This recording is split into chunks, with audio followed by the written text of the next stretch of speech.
There's something about diamonds that just stops people mid-sentence. They sparkle like they're alive. They cost more than entire neighborhoods, and yet they're basically fancy carbon. The same element in your pencil tip, just under a ridiculous amount of pressure. Literally. Now imagine this. Somewhere deep under your feet, carbon atoms are having the most intense makeover in history. We're talking temperatures so high your phone would melt just hearing about them. Pressures that would crush steel. And somehow, through all that chaos, the diamond is born. Tiny, perfect, and ready to cause financial heartbreaks across the world. But let's rewind, because before that diamond ends up in a velvet box or on someone's finger during a teary proposal, it's already lived a story spanning billions of years. Yeah, billions. It started about 200 kilometers below the surface, in the Earth's mantle, a place so extreme it makes the Sahara look like a fridge. Down there, carbon atoms start aligning themselves into a crystal lattice, a kind of atomic origami that turns something soft and dull into something nearly indestructible.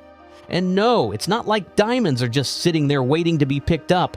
They're trapped, locked away deep underground for millions of years until something wild happens. Volcanic eruptions. Not the fiery, lava-spewing kind that make the news, but ancient eruptions that blasted magma from the depths to the surface. That magma cooled into special rocks called kimberlites. And those kimberlites? They're basically time capsules carrying diamonds from the underworld. That's where humans come in, because of course we do.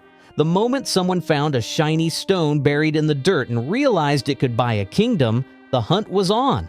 And that hunt has gotten elaborate. Today, finding diamonds isn't about stumbling upon one in a river like some lucky prospector in a movie.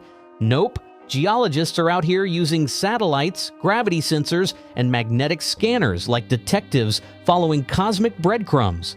A single grain of kimberlite dust found in sediment can set off a full-blown expedition costing millions. Imagine getting that job. Find the invisible rock that hides the shiny rocks. No pressure, right? Once they locate a promising site, things get industrial.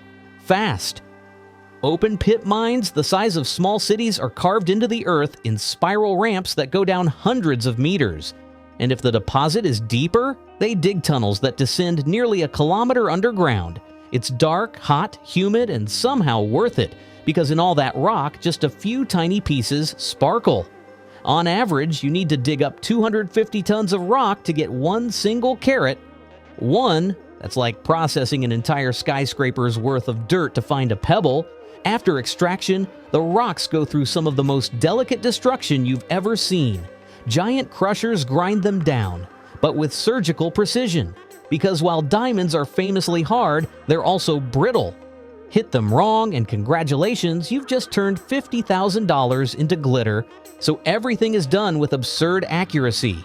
Machines crush just enough to free the diamonds without damaging them.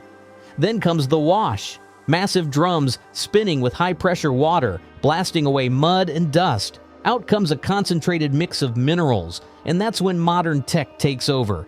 See, diamonds have a strange party trick. They glow and hit with X-rays. So conveyor belts carrying crushed rock pass under scanners that detect those tiny flashes. In a split second, a jet of air fires and pops the diamond out of the stream. It's fast, elegant, and weirdly satisfying. Imagine watching hundreds of invisible gems being plucked out of chaos by bursts of air.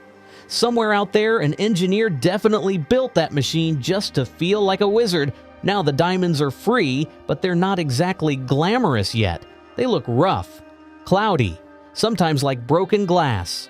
So the next phase is sorting, deciding which stones are destined for jewelry and which are going to be turned into industrial tools. About 80% of diamonds actually end up in drills, saws, and cutting instruments because of their toughness. The other 20%? Those are the ones that get to live the high life. And that's when things get seriously technical. Each rough diamond is scanned in 3D down to the micrometer. Advanced software simulates exactly how light will bounce inside it. The program figures out how to cut the stone for maximum sparkle, while avoiding internal flaws that might ruin it. Sometimes a large diamond gets sliced into multiple smaller ones. Other times, the flaws are so minimal that cutters leave it whole, creating those legendary once-in-a-lifetime stones that sell for millions. Cutting itself is a science mixed with art. Lasers make the first incisions clean and precise, then expert cutters step in with diamond-tipped tools to shape and polish each facet. Fun fact, only a diamond can cut another diamond, so yes, they polish each other, like the world's most exclusive self-care routine. Every angle matters. Every surface has to reflect light perfectly. That signature sparkle people love isn't magic, it's geometry. Mess up one angle and you lose that fire and brilliance that makes diamonds hypnotic. For a master cutter, polishing a single gem can take weeks. Imagine spending a month perfecting something the size of a raisin, knowing one wrong move could ruin it forever. Once the cutting is done, it's time for certification, the diamond world's equivalent of getting a passport. Stones are sent to labs like the GIA or IGI, where they're tested for authenticity and graded based on the 4 C's: carat, color, clarity, and cut. Each stone gets a microscopic code laser engraved on its girdle. You can't see it with your eyes, but it's there, proof of origin and quality. At that point, the diamonds leave the labs and enter a whole new world: luxury. Jewelers like Tiffany, Cartier, and Harry Winston take these tiny marvels and design settings that make them sing. Rings, necklaces, crowns. Each one is a mix of art, engineering, and ego. A diamond never stands alone. It's always paired with a story, a gesture, a meaning someone paid a fortune for. But as bright as the story shines, there's a darker side that refuses to be ignored. In some parts of the world, like Sierra Leone, Angola, or the Central African Republic, diamonds have fueled wars, funded militias, and left behind unimaginable suffering. These are what the world calls blood diamonds, and the irony is painful, a symbol of love and commitment born out of exploitation and violence. Thankfully, global awareness and traceability systems are starting to make a difference. Buyers now demand ethical sourcing, and certifications like the Kimberley process aim to keep conflict stones out of the market. Still, it's a reminder that behind every sparkle is a history, sometimes beautiful, sometimes brutal. Yet humanity doesn't stop at dark truths, it innovates. Scientists looked at all this and said, you know what, let's just make our own. And thus lab-grown diamonds became a thing. Lab-grown diamonds are one of those things that sound fake until you realize they're very real, and they're shaking up an entire industry. These aren't cheap knockoffs or fakes like cubic zirconia. They're chemically, physically, and optically identical to natural diamonds. The only difference? Instead of taking 1 billion years under the Earth's crust, they take a few weeks inside a machine that basically recreates the planet's mantle. There are 2 main ways to do it. One is called HPHT, short for high pressure, high temperature, which is exactly what it sounds like. Scientists take a tiny diamond seed, place it in a chamber, and blast it with around 1,500 degrees Celsius of heat and pressure so high they could crush a tank. Layer by layer, carbon atoms start bonding, building up a diamond crystal just like nature does it, but way faster. The second method, CVD, or chemical vapor deposition, sounds even crazier. Imagine a futuristic tanning bed, except instead of giving you a tan, it grows diamonds. Inside a vacuum chamber, methane gas is heated until it releases carbon atoms. Those atoms slowly settle on a flat diamond plate, forming a new crystal over several weeks. What you end up with is a pure, flawless diamond. No dirt, no imperfections, no need to dig a hole the size of a stadium. And guess what? These lab diamonds are so good that even experts often need advanced equipment to tell them apart from natural ones. They look the same, shine the same, and cut the same. Some even argue they're better. Guilt-free sparkle, no environmental destruction, no human exploitation. The only people who aren't thrilled are the ones who make money from digging them out of the ground. But science didn't stop there. Some companies took things in an emotional direction. They now offer what they call memorial diamonds, stones grown using the carbon from a loved one's ashes. Think about that. You can literally turn a memory into something eternal. It's strange, beautiful, and slightly eerie, but it proves how deeply intertwined diamonds are with our emotions. Because here's the truth. Diamonds have always been more than just carbon.